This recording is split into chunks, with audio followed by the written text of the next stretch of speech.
Grab your attention, especially if you're into couponing. Maybe you're a queen of couponing or a king of couponing. The FBI has busted a couple and what they say is one of the largest fraud operations ever discovered. Prosecutors say a Virginia Beach couple had at least $1 million in coupons in, quote, every crevice of the house. Retailers lost $31.8 million because of the scam. We are joined again by legal analyst Angela Sindella. Thanks again for being with us. Okay, so I would just say that these people, this couple, was very creative and inventive, but completely illegal. How in the world did they get away with making such realistic-looking fake coupons? So this is the power of the internet and the computer. People can just do all this fraud from their own home. So this story is crazy because the FBI visited their house and just found coupons like everywhere.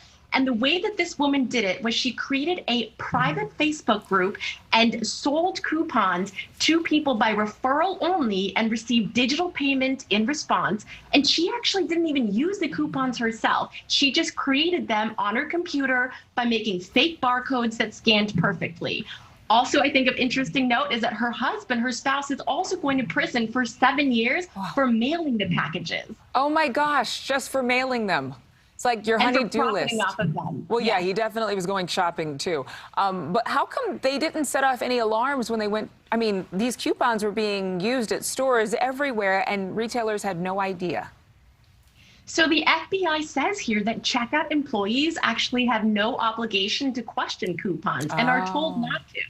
So as long as it scans, then they are good to go. But this also shows how much of a con artist this woman was because she was able to make these barcodes to scan perfectly. Yeah, and it also brings up a very big spotlight on the couponing industry and how you can this scam is just crazy. Okay, so they have to pay back all of this money, almost $32 million in restitution. And really, how, first of all, is that money going to be returned, really?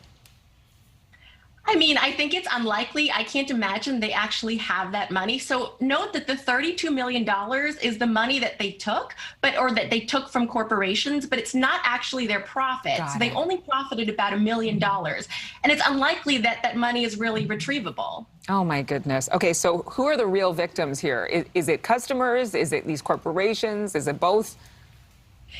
You know, with fraud like this, people usually think it's a victimless crime, but you know who the real victims are? It's us. It's all of the consumers, because that $32 million doesn't just disappear. Corporations and companies are required to make a profit for the fiduciary duty of their investors. So as a result, they pass those charges on to us. So when you go to the store and those prices have been raised, it's because of crazy schemes like this. All right. Angela Sindella, keeping it real. Thank you so much. This story, wild. Wow. Thank you again. Good to see you. Thank you. Well, still ahead between COVID and unruly passengers and